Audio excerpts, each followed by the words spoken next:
S-400 same है, result अलग क्यों? रशिया ने S-400 डेकेड्स पहले बनाया। दुनिया में उसका नाम था, लेकिन आज यूक्रेन के छोटे ड्रोन्स ने उसे एक्सपोज कर दिया। उधर इंडिया ने वही S-400 यूज किया और हाल ही में पाकिस्तान के ड्रोन मिसाइल हमले को पूरी तरह फेल कर दिया। So the big question is, India did something right और रशिया डिड समथिंग रॉन्ग? चलिए ब्रेक डाउन करते हैं, क्या गलतियां हुई रूस से और इंडिया ने कैसे उससे सीखा। Over reliance on single system. Russia ने पूरे एयर डिफेंस को S-400 के इर्द गिर्द ही डिजाइन किया।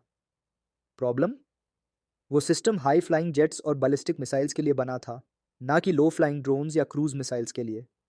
यूक्रेन ने इसी लूपहोल पर वार किया। ब्लाइंड स्पॉट्स इन रेडार कवरेज। रशियंस ने रेडार्स को अच्छी तरह ओवरलैप नहीं किया।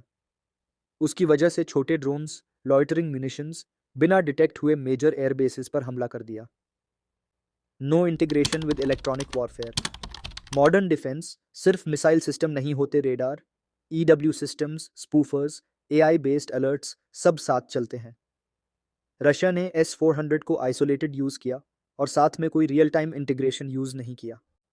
जैमर्स अलग चल रहे थे, रेडार्स अपनी दुनिया में मस्त थे।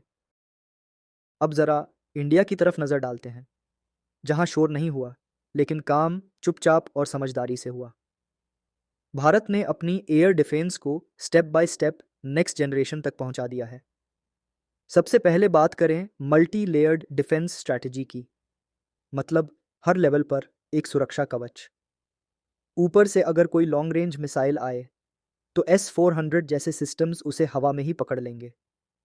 ये हमने रूस से लिए, लेकिन इसके यूज और डिप्लॉयमेंट में इंडिया ने अपनी ज़रूरत के हिसाब से काम किया है। अब बात करें मिडिल लेयर की। यहाँ हमारा अपना आकाश मिसाइल सिस्टम है, जो डीआरडीओ ने तैयार किया है।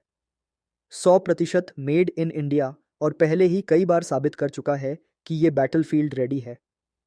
और नीचे की लेयर यानी क्लोज रेंज डिफेंस, जहाँ एनिमी ड्रोन्स या शॉर्ट रेंज मिसाइल्स आएँ, वहाँ काम आता है हमारा क्विक रिएक्शन सैम और साथ ही बारक 8, जो हमने इजराइल के साथ मिलकर बनाया है। लेकिन यहाँ बात रुकी नहीं।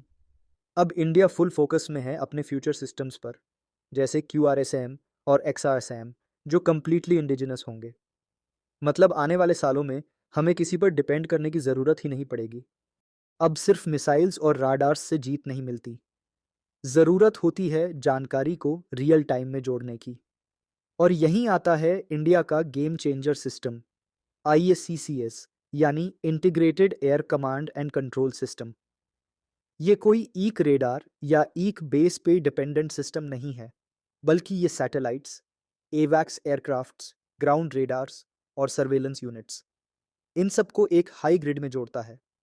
मतलब अगर कहीं से कोई मिसाइल लॉन्च होती है या कोई फाइटर जेट बॉर्डर के पास आता है, तो IACCS उसे अलग अलग एंगल्स से ट्रैक करता है और विद इन सेकेंड्स थ्रेट को पहचान भी लेता है और रिस्पॉन्स भी कोऑर्डिनेट कर देता है।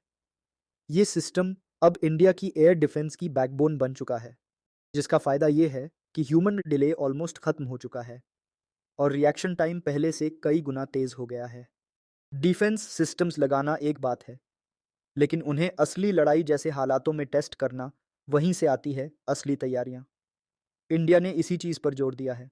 मिसाइल्स तैनात करके आराम नहीं किया गया, बल्कि लगातार चल रहे हैं war gaming drills, joint force simulations और high intensity practice missions. Indian army, air force और नेवी तीनों मिलकर ऐसे सिनेरियोज क्रिएट करते हैं जिनमें drone swarms, surprise missile attacks और साइबर जैमिंग जैसे मॉडर्न खतरे सिम्युलेट किए जाते हैं। इसका मकसद सिर्फ ट्रेनिंग नहीं होता, बल्कि यह चेक करता है कि सिस्टम्स, स्ट्रैटेजी और सोल्जर्स रियल टाइम में कितना सिंक हैं। थ्योरी से ज़्यादा भरोसा दिया गया है प्रैक्टिस पर, और यहीं से बनता है वो फ़र्क जो बैटलफील्ड में मिली सेकेंड्स में जीत और हार तय करता है। Jammu sector. Late night Pakistan ने एक प्लान्ड असॉल्ट लॉन्च किया। Drone swarm cruise missile combo attack, target the radar systems और एमओ डिपोट्स, लेकिन रिस्पॉन्स रेडी था। आकाश NG ने लो फ्लाइंग ड्रोन्स को इंटरसेप्ट किया, सीधे हवा में ही गिरा दिए, नो डिले। बराक 8 ने mid air incoming cruise missile को लॉक किया और स्काई में ही खत्म कर दिया।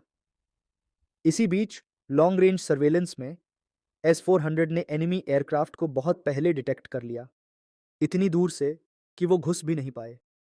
Result? Zero damage, complete interception, एक भी सिस्टम फेल नहीं हुआ। Ladakh sector performance.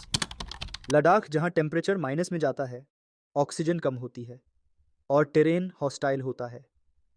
Same conditions में रशिया के कुछ डिफेंस सिस्टम्स यूक्रेन में फेल हो चुके हैं, लेकिन यहाँ इंडिया के QRSAM और आकाश NG ने पूरे कॉन्फिडेंस के साथ ऑपरेट किया। ना कोई ब्रेकडाउन, ना glitch. Why? Because systems rugged थे और क्रूज ट्रेंड थे, इंडियन कंडीशंस के हिसाब से रेडी। ये कोई टेक्स्ट बुक सिमुलेशन नहीं था, ये एक्चुअल डिप्लॉयमेंट परफॉर्मेंस थी। Air defence is not about the biggest missile, it's about the fastest decision. And that's exactly where India has taken the lead. Not by shouting, but by preparing smartly, silently, and strongly. Jai Hind.